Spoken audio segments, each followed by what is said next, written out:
Welcome, person on the internet. Through the magic that is the YouTube algorithm, you have found your way to my very first devlog. And I don't think that's by chance, no, I think it's faith that brought us together. To gaze upon the hours and hours of work watching tutorials, mashing them together into what I am calling a game called Junkworld.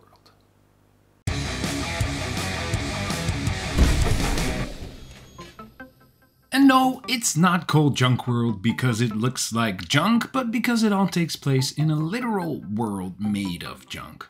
And although now literally it takes place in a world of grey cubes, that's beside the point. You might be able to imagine that in a world of junk, a lot of shit is broken, and that's where you, the player, and your wrench sword come in to fix it all.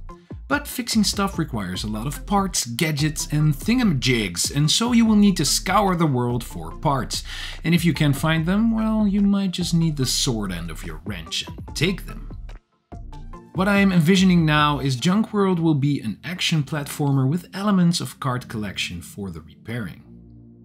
But before we dive deeper into the starting point of this devlog series, I really wanted to take a look back into how we got to this point. But first, a little bit about me. My name is Lex and I've been working for over 13 years now in the Dutch game industry for a medium-sized serious game company. And even though I have picked up some programming over the years, I mainly worked on the design side of things. And so one day I woke up and decided that had to change.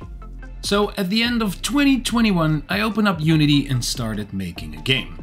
I had no plan, no design, and basically no direction what I was going to make. I only knew I wanted it to be a 3D platforming puzzle game. I actually ended up making a fully playable prototype of the game. The working title was Voidwalker, and in short the game was about you as a player making your way through an ancient refinery in an alternate dimension to stop the mother machine from destroying Earth. I know, but it had a cool boss fight. But something just didn't grab me about the idea, it just felt a little off. But by this time I had learned so much about Unity and programming that I really wanted to push through. And since I didn't finish Voidwalker, I promised myself I would actually make and release a game. And that game was Paper Runner, which I made in about 5 weeks worth of evenings.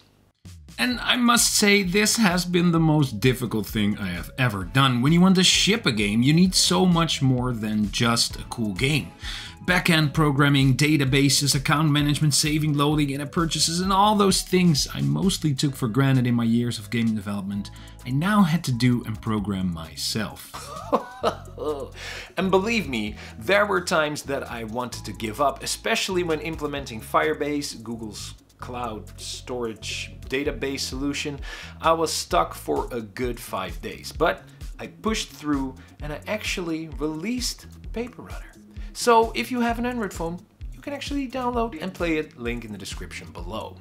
After I shipped Paper Runner, I was trying to figure out what my next game would be, and as a designer, I always have books and books filled with game ideas. And one of those ideas was a card collection game where you as a player needed to collect as much cards as possible on an island by finishing missions for NPCs. And it sounds a bit crude, but nevertheless I started working on it. And when I start a new project, I like to, as fast as possible, get the main game loop going. In other words, prototype what the player will be doing most of the time. And so, in order to do that, I had to make some building blocks, mainly a character controller, an inventory system, and a dialogue and a questing system. And that took a big chunk of time. But as many of you might relate to while developing, you sometimes need a little change.